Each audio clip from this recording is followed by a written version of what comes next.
In this video, I want to show you how super grandmasters and other chess experts play the Englund Gambit in real OTB classical matches. But before I do that, first, let's see how you guys play this in a dubious way. After d4, you play e5. And after pawn takes, you play knight c6, attacking that pawn. And after white plays knight f3, you immediately go queen e7, attacking that pawn twice, which they usually defend like this. And this is when you guys play queen b4 check. This is what you do, by the way. It's not what I do.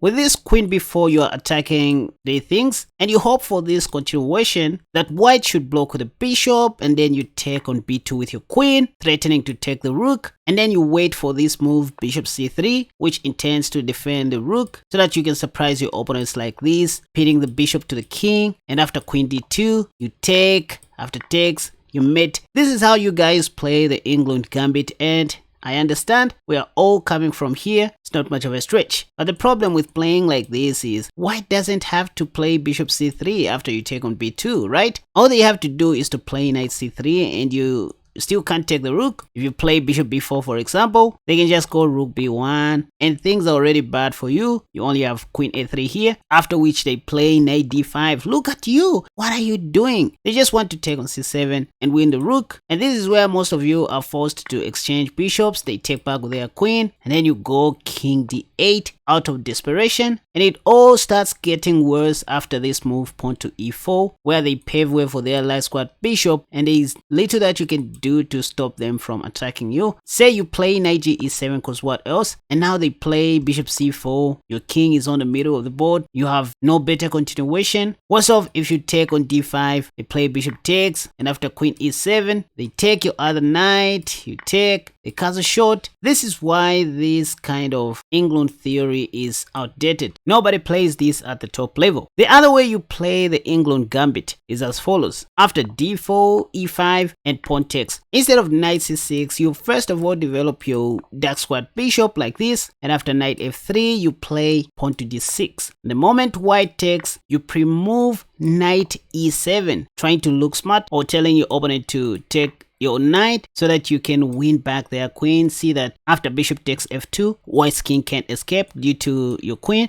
so they have to take, and then you do that. That's okay, but it doesn't always work. Sometimes white won't take your knight on e7. They play something like bishop g5 in this position. I've seen this a lot, and once again you pretend as though you haven't seen this threat. You play knight c6 with the same idea of allowing them to take so that you win their free queen like that. But you see, I call this hope chess. It's fine if you're just having fun and playing this in bullet, but not everyone is going to fall for your cheap tricks. Besides, white doesn't even have to take. The best they can do in this position after you pre-move knight ge7 is to play knight c3, just ignoring you, and now you have to take. Because if you don't, say you just play knight c6, your white can just take your knight, and your bishop takes f2 trick doesn't work due to king takes, and if you take like that, they just take. So the question that begs to be answered in today's video is, how do super grandmasters play the Englund Gambit so well? With this, I'm going to turn on the masters database, which I'm using right now, as you can see, so that you guys can bear witness.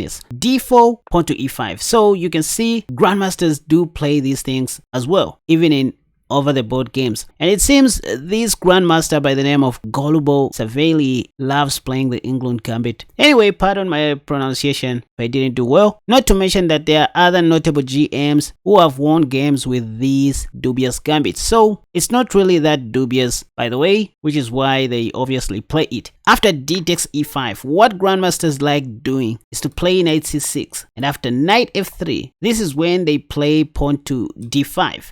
Or pawn to d6, and the whole idea is after white takes with ampersand, they simply take back with their bishop, saying, hey, I have many open lines than you, my brother. If white continues normally, knight c3, you just play bishop f5, activating your bishops first, and after pawn to e4, you go queen e7, pinning that pawn. This is one of the ways in which masters play this dubious Englund Gambit, by the way. After bishop d3, they just castle long, waiting for white to castle short so that they now go bishop g4. The bishop was under attack, right? So bishop g4 is justifiable. If you go pawn to h3, they just play bishop h5, just playing an active game with two bishops. After knight d5, attacking the queen, they play something like queen e8 or queen d7 and just continue playing an attacking game. You can see there's nothing much going on. This is what grandmasters love doing. But here is my favorite line in the Englund Gambit. I would play this in a serious OTB rapid game. I wouldn't mind. After DE, I would play knight c6 inviting knight f3 and then play the move pawn to f6, which Stockfish doesn't hate so much. In fact, here I'm not gambiting a second pawn. My intention is to take back with the knight like this. Funny enough, if you look into the Masters database, you will find that black scores quite well. The list is a draw, you can see with your own nose. With your own eyeballs. So this must tell you something, you guys. These are over the board games, and with this move you are just inviting your opponent to pin your knight so that you can start chasing that bishop like this and play pawn to d6. So it turns out you just want to castle long. After developing all the queenside pieces, we sacrificed our kingside pawns for a quick development on this side of the board and many attacking opportunities. In fact, there's actually no real way for white to take advantage of you. So after e3, you continue with queen e7, and after bishop d3, you know they want to play bishop g6, right? So two moves you can play here, either queen g7 to stop bishop g6 check, or just play bishop e6 so that if this happens, you block with the bishop, not with your elbow. And after bishop takes, you take back with your queen, knight c3, you castle long, they castle short, you play bishop g7. Hold on, where are your weaknesses in this position? If anything, I think it's black who is ahead in development with so many open lines and many attacking chances. Given a chance, you would love to push these pawns forward and begin attacking. In this position, white may start pawn storming on the queen side, since this is where your king is, and now you can go after that dark squared bishop. They may play something like queen d3 here. I don't know why, but yeah, you can just take, and I'm sure most of your opponents would take with their f pawn in this position because they want to, you know, somehow do that little discovery on your queen.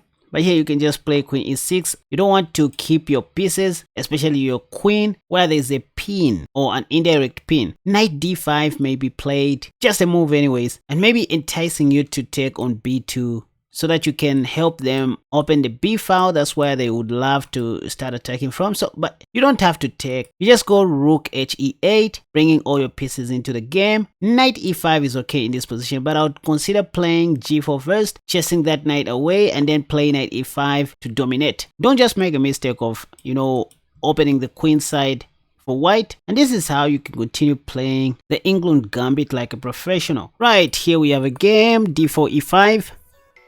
Okay, now knight c6, knight f3. Oh, my opponent is playing very fast.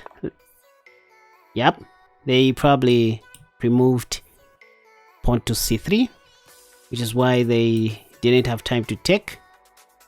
So what am I going to do here? Play bishop c5, and after pawn takes, I'll take. Yep, so bishop c5 first. If pawn takes, I'll take back with my knight. If bishop g5, look at this, you guys. What do you think is the best move in this position? Alright, so the best move here is knight e4. Yeah, I could have taken if I wanted. So with this move, I just want to, you know, sacrifice my queen and checkmate my opponent on f2.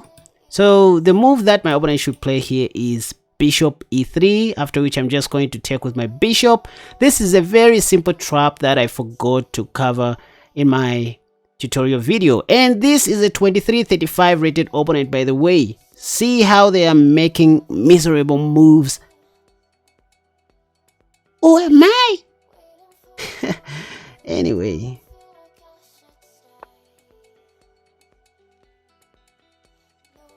okay. Didn't see that coming.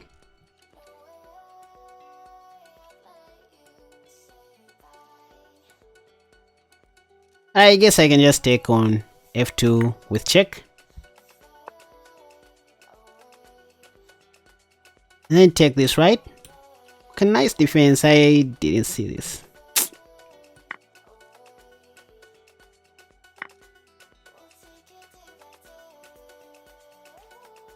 Oh, am I up a piece? Oh, maybe I have a superior position, something like that. There's a mate on f7, by the way. I shouldn't blunder.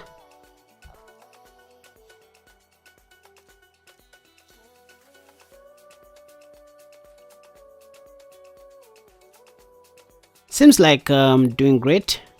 I don't have any weaknesses here. Besides, I have one more chance to cast a shot.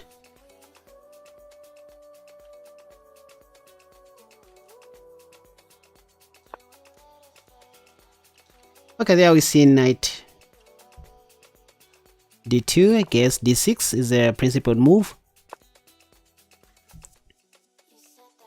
My opponent is attacking my bishop.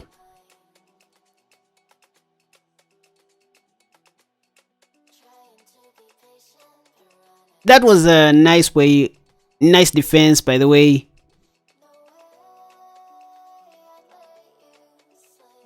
Kudos to my opponent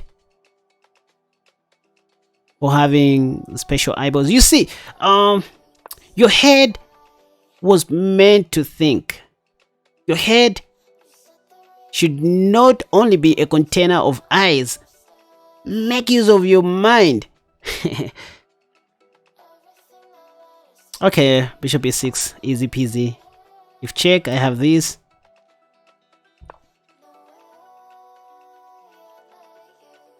Yeah, bishop f7. Now prepared to castle long. Should I trade queens? Ooh. My opponent is asking for a queen trade, but nope. You don't have to trade off your powerful queen. If your opponent's queen is less active, I can give a check now and probably win this. Yep. So my opponent just lost a piece. In fact, in this position, I can even give one more check and see what they are going to. Yep. Followed by mate. Right, so my opponent just resigned and I'm sure we'll never play again. Anyway, so that was a cool line. You guys, just wanted to show you how to play this dubious Englund Gambit like a professional. So the whole idea was to sacrifice my queen and then mate my opponent on f2 like this, but they found this beautiful defense resource, queen d5, after which I just took, and that I guess I was still doing fine. I still have to check this on Stockfish though, I'm not really sure. Anyway, I hope you guys learned one or two things and let me know what you think in the comment section down below. Now, time for you to go and check out my new E5 defense course, which I have also linked in the comment section down below. And I'm glad to say so far it has received a lot of attention and people are getting it like crazy. So it's an opening response that you try against White's E4 opening. You're going to learn how to play against the Scotch, the Royal Pace, the Bishop's opening, 3 Knights opening, the 4 Knights game, the Vienna game, even the Italian game. So it's the complete E5 defense course that I just launched with my team. You better go and check it out. Thank you so much for watching this video. Until next time, have a wonderful day. Bye bye.